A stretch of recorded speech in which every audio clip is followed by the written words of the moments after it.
आज के द्वार सभा में उपस्थित सभी संगठन के क्षेत्रीय पदाधिकारी तथा गौरीडीप ओपन कास्ट माइन के लड़ाकू कामगार साथियों, पिछले 2 दिनों से हम यहाँ पर द्वार सभा ले रहे हैं।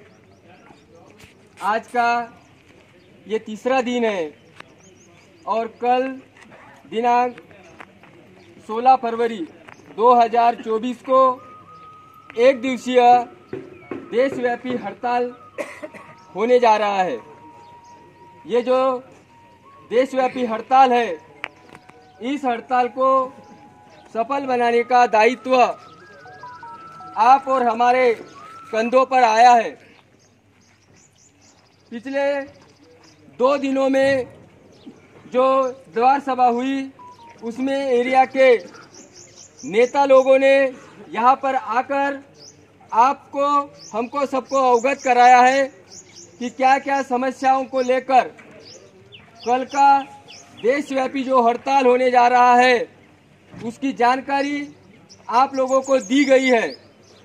अभी यहाँ पर गाजूला जी ने भी आपको कल के बारे में जानकारी दी है। साथियों, अगर हम लड़ेंगे नहीं, क्योंकि कामगार जो है, कामगारों ने जो भी हासिल किया है वो लड़कर ही हासिल किया है।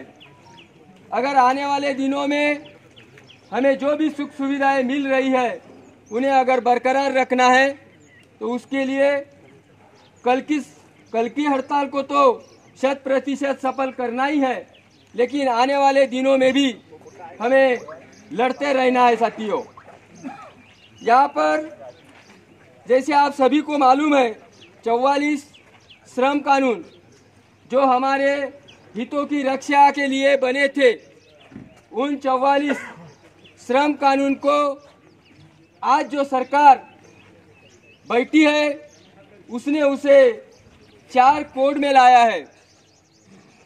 जो 44 श्रम कानून आप और हमको सुविधा देते थे, वो सारी सुविधा निकालने का काम ये 4 कोड करने वाले हैं।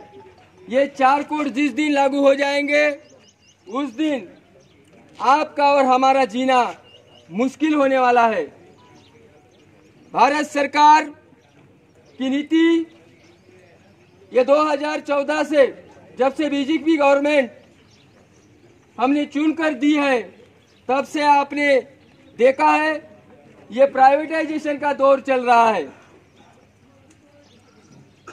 जो पहले प्राइवेट था उसे पब्लिक किया गया और अभी जो पब्लिक है उसे प्राइवेट करने पर यह सरकार तुली हुई है।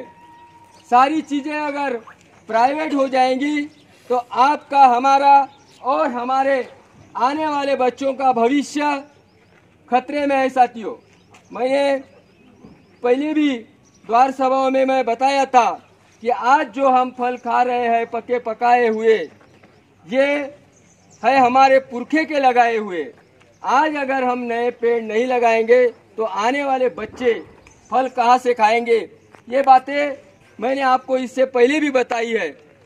तो आने वाले दिनों में हमारी सुविधाएं बरकरार रहनी चाहिए। ऐसा अगर आपको लगता है तो कल का जो एक दिवसीय देशव्यापी हड़ताल है, सिर्फ ये कोल इंडिया का हड़ताल नहीं है, भारत देश के किसान, कामगार और इस देश में रहने वाले सभी लोगों ने इस सरकार की अड़ियल नीति, हिटलरगिरी जो चल रही है, उसके खिलाफ में कल का एक दिवसीय देशव्यापी हड़ताल है। अगर हम इस हड़ताल को सफल नहीं बनाते हैं तो यह हमारे लिए शर्म की बात होगी और आने वाले दिनों में हम गुलाम जरूर होंगे। तो साथियों, मैं फिर से आप सभी को बताना चाहता हूं कि कोई भी कल ड्यूटी पर ना आए। आप सभी को मालूम है, कोल इंडिया में जो सेंट्रल ट्रेड यूनियन है, इंटक, आईटक, एचएमएस और C2, इस देशव्यापी हड़ताल में शामिल है और इन्होंने अपना जॉइंट फ्रंट बनाया है। लेकिन एक यूनियन बीएमएस इस देशव्यापी हड़ताल से बाहर है। लेकिन मैं सभी कामगार साथियों से बोलना चाहता हूं, हम सभी कामगार हैं, इसके बाद में यूनियन आती है। अगर कोई भी निर्णय सरकार कामगारों के हितों के खिलाफ लेती है तब कोई यूनियन देख के उसको लागू नहीं किया जाता, सबके ऊपर वो लागू होने वाला है। इसलिए मैं बीएमएस के कामगार साथियों से भी गुजारिश करता हूं कि कल आप अपने एकजुटता का परिचय देते हुए हमें कल की एक दिवसीय देशव्यापी हड़ताल को सफल बनाना है। साथियों, किसी भी पेड़ के कटने का किस्सा ना होता अगर कुल्हाड़ी के पीछे लकड़ी का हिस्सा ना होता। साथियों, जो भी आज तक जो हमने पाया है हमारे पूर्वजों की देन है, उन्होंने लड़कर हासिल किया है और आज हम धीरे धीरे खोते जा रहे हैं। सीएमपीएफ की बात हो, चाहे हमारे 940, 930, 940 और 950, 930 के तहत हम लोगों को जो भी हमारा एम्प्लॉय एक्सपायर होता है उन्हें नौकरी लगती है।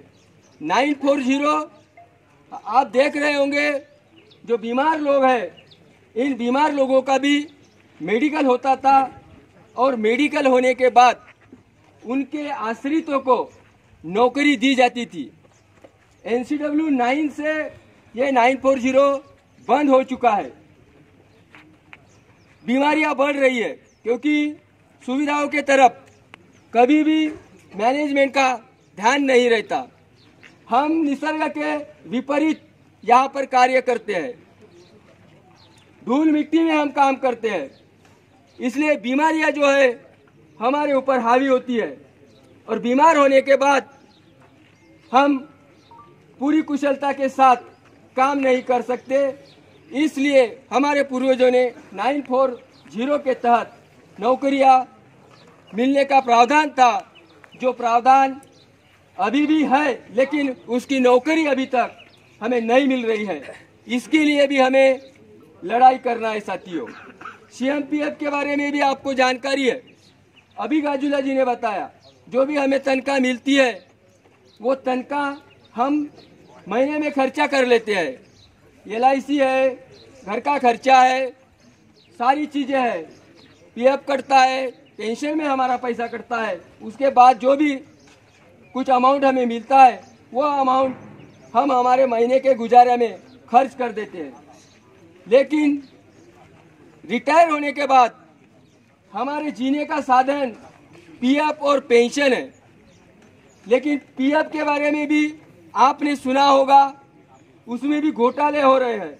अभी 2017-18 से हमारे पीएफ की क्या पोजीशन है ये प्रबंधन ने अभी तक हमें बताया नहीं। पेंशन के बारे में भी आपने सुना होगा कि इनके पास फंड नहीं है।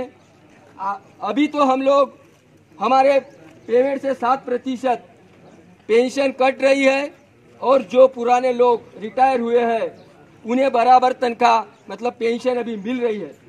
लेकिन हम जो कोई 10 साल बाद 15 साल बाद रिटायर होने वाले हैं, इनका क्या होने वाला है, इनका भविष्य जो है वो अंधकारमय है।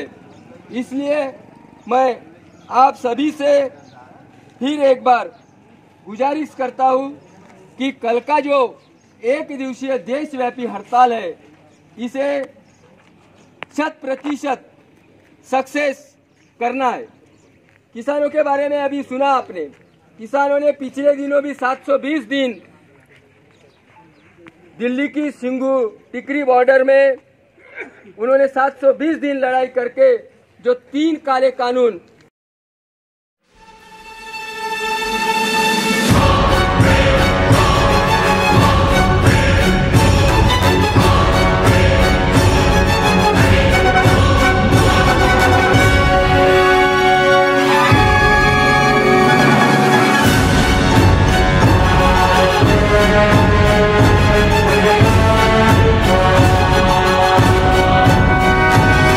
होश में आओ। भारत सरकार होश में आओ, होश में आओ। इनकलाब जिंदाबाद, जिंदाबाद जिंदाबाद, इनकलाब जिंदाबाद, जिंदाबाद जिंदाबाद।